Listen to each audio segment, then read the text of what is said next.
All right, yesterday afternoon, and it's been reasonably received. I thought was a rather clever commentary on this last night.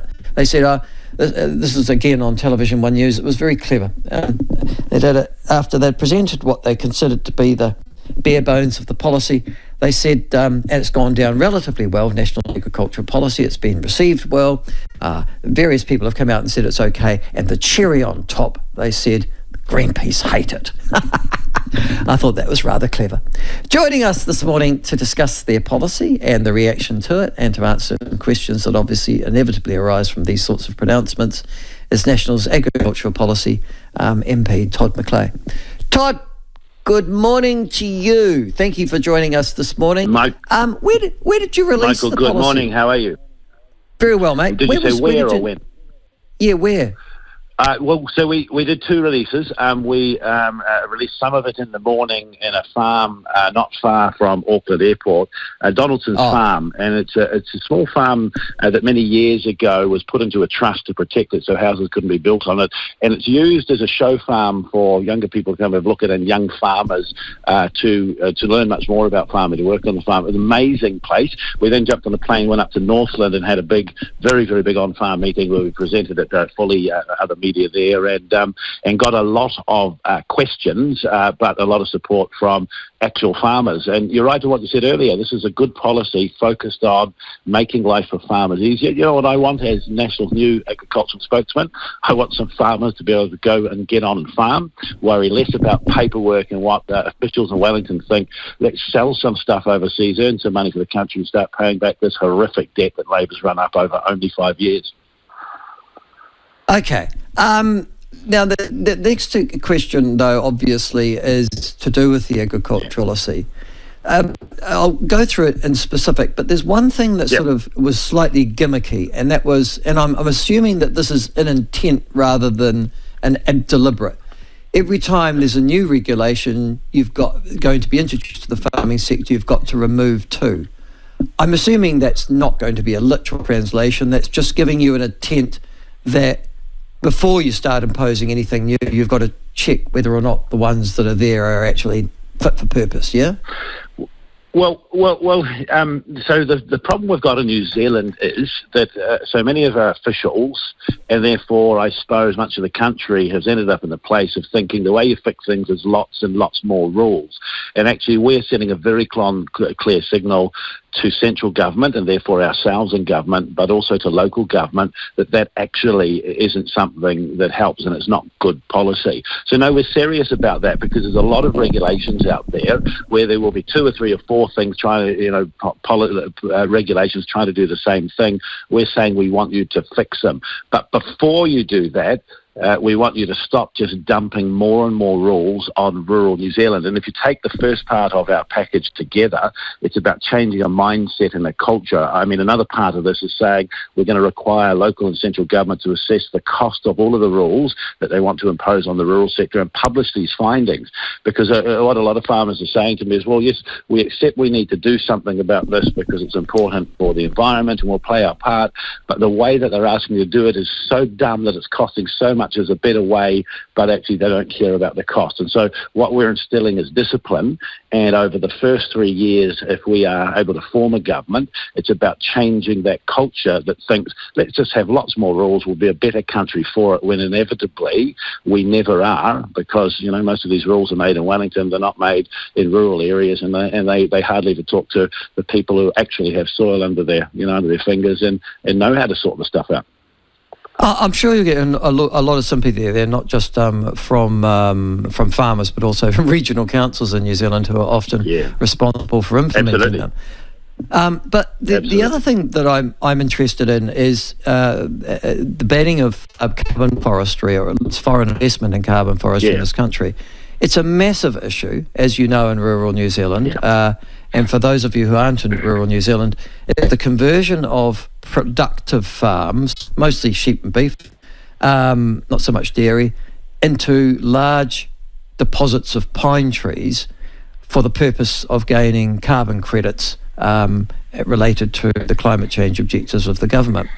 Now, you've banned foreign investment in it, which is fair enough, but why wouldn't you also ban all investment? Because there are a lot of New Zealanders, Todd, who are currently investing in those carbon farms and who see it as a good investment for an Auckland or a Wellington superannuation fund. Yeah, so we haven't banned all investment in that. This is focusing on only foreign enterprises or individuals who want to buy land and convert it for the purpose of carbon. And there's a very simple reason to this. You get a big company overseas will come and buy land in New Zealand. They don't care about what the cost of that land is because, land prices don't really go down in New Zealand, not in rural areas over a period of time, over a cycle anyway. And then all they're doing, planting trees, they want those carbon credits. They know they're likely to go up in value. They cash them and take the money overseas, and New Zealand's poor for it. It's actually a New Zealand taxpayer that ends up paying for that. So we're saying, no, we don't want to do that. We don't think foreigners doing that is good for New Zealand. It takes production land out. More often than not, in many cases in the future, those trees won't even be milled, so we're not even getting value, from putting them through sawmills. So we're just saying, we're clarifying this. It's a no. We won't I've got that.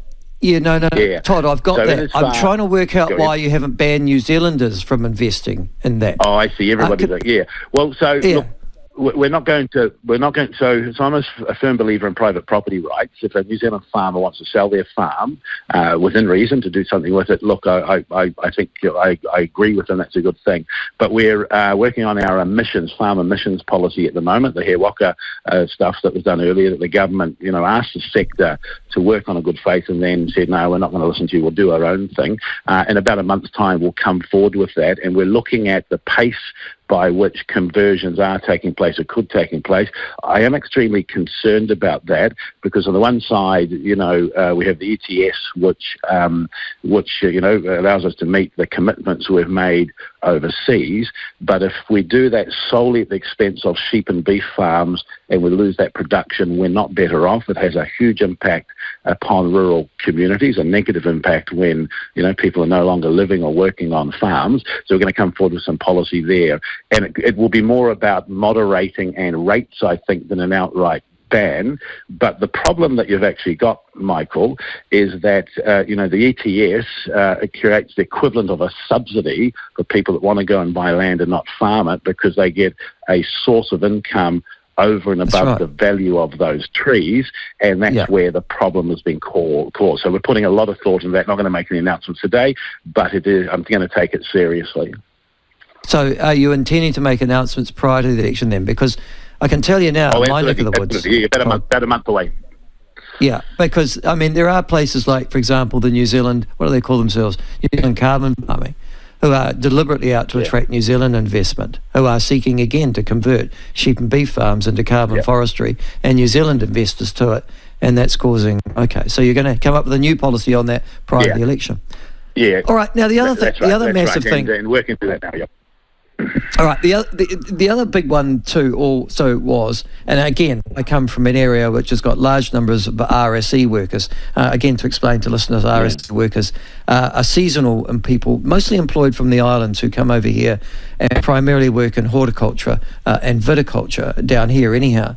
But you're going to double the number from 19,000 to 38,000. I saw Chris Luxon last night on television saying that there was something like $500 million worth of kiwi fruit that couldn't be picked as a consequence of lacking those workers. Mate, we've got over 300,000 people sitting on on a welfare benefit in this country. Why do we need to import 38,000 people from overseas when we've got 300,000 welfare beneficiaries getting paid to do nothing?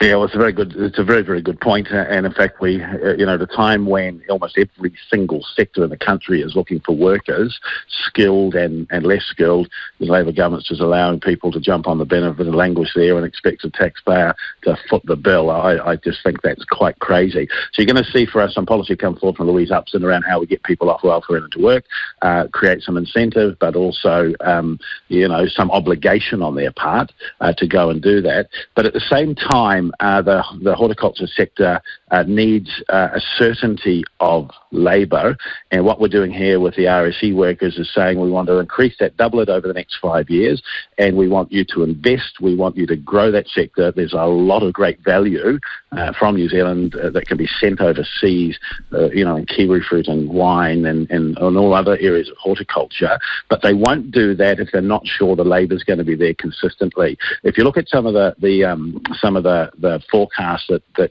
Zespri have around planting the kiwi fruit and what they need in the next 10 to 15 years by way of labour, there just isn't enough in New Zealand, even with all the people that we can get into work from New Zealand. And so what we're doing is sending a very clear signal. We will guarantee that labour is there when you need it, but in return we expect you to start investing and grow your industry in the way you've said you are able to, because that's good for the New Zealand economy and that's good for New Zealanders.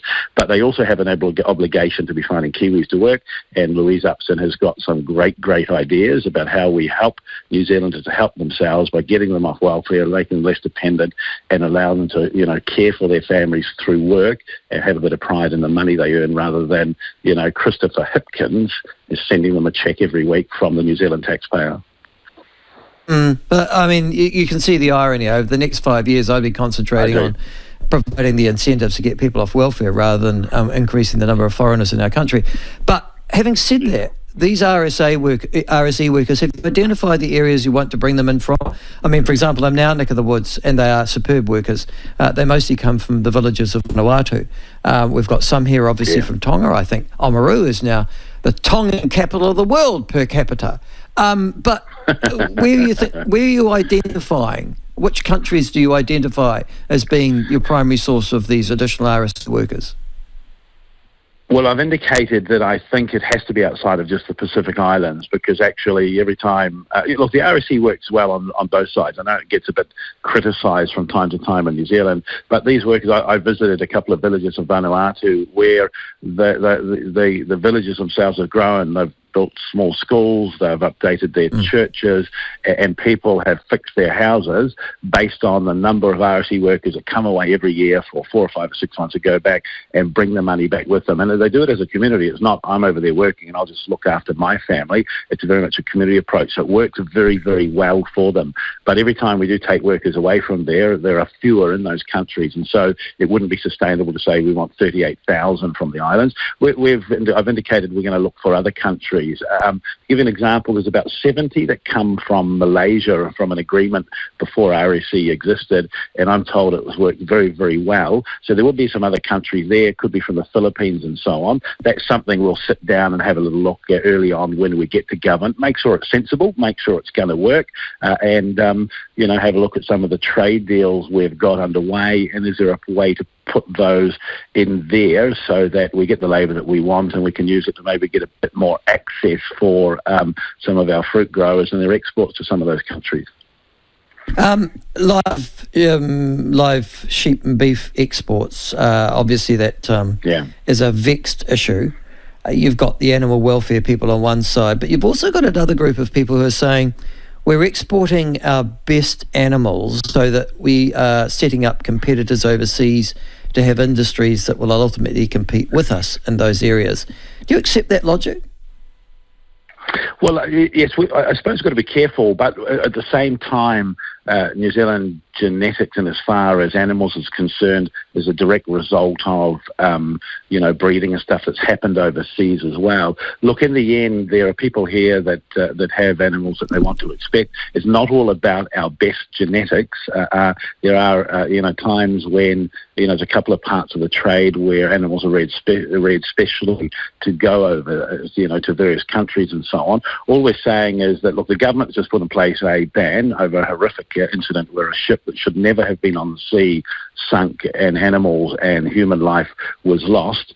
We want to bring this back in and allow it to the very highest standard. The ships have to be purpose-built. The last one that left New Zealand was just last week, I think, from Napier. It's a ship worth $100 million. It's air-conditioned. It has feedlots in it. They have vets on board. They have cameras for monitoring and so on. It's the very highest of standards. And at the same time, we want to create a certification certification system around the destination country, the people receiving these animals, if they are not treated and received in those countries to the same level of animal welfare and husbandry as in New Zealand, then they wouldn't receive certification. The animals couldn't go over there. But look, I hear the argument about, well, we shouldn't be sending our genetics around the world. Ultimately, the world is going to need much, much more protein than they consume at the moment. There's always going to be room for high-quality, safe food from New Zealand. We have a great reputation. I'm not too concerned that we're going to get squeezed out of markets because others have taken our breeding stock and will replace us. Our farmers are the most innovative in the world. I'll keep backing them. I think we'll be okay through this. All right. And the agriculture policy, you're preaching to the choir, basically. Well, you'd hope to be. Is the ACT pretty... I don't see too many differences in terms of policy between the two of you. What do you think does distinguish National from ACT in terms of its appeal to farmers? Is there something you can say, we're different than they are?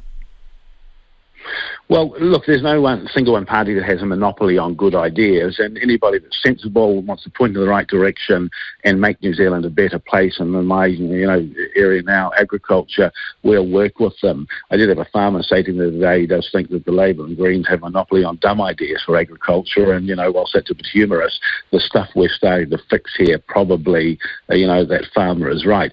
The difference is there's 19 points with the disciplines in it. We will deliver, and we talk about similar things, but this is quite comprehensive that we're laying out there. Secondly, there's a lot more policy to come. I was given the agriculture portfolio just 4 weeks ago. I've been focused on this from day one. The policies didn't exist before I got the job.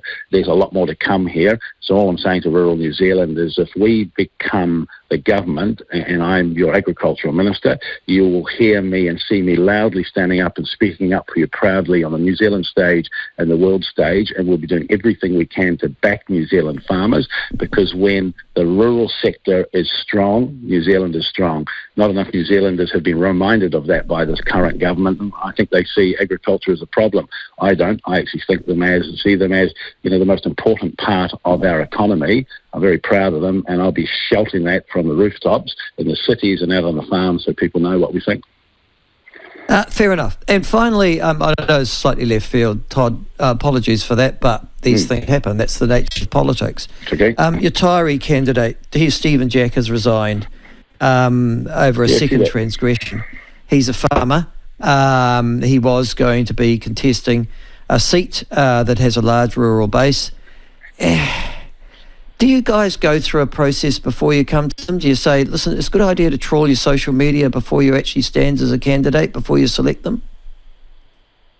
Yeah, there is a process that's been put in place. I see Stephen has just resigned or stepped down overnight. I think it's the right thing to do.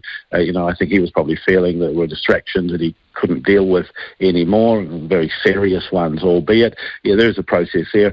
Look, the party there will pull together, will have a look, we'll put in place a selection process. There were a number of names around there. We'll come up with a really, really good candidate quite quickly, I would have thought. Putting this issue aside, there's a lot of interest in National this year. You mentioned earlier we're sort of preaching to the choir with the rural sector. Well, the choir might have stopped singing to National for a little bit of time. So if it looks like they're the choir again, that's a really important step in that direction. But I send a very clear message also to that electorate down there. I've been down for a visit already. I'm coming down again soon. Put the politics of, this next election aside for a moment. There's a really important conversation we need to start in rural New Zealand about how we get farmers back to farming. And this is an election policy, but I'm out talking to them about what needs to be done. We'll be doing this whether there's an election this year or not. And so, we'll be down there talking to them, and we'll have a new candidate who'll hit the ground running. He'll be out there looking for the party vote. All right. Thank you very much, Todd. Thank you for joining us. That's National's Agricultural Spokesperson Todd McClay.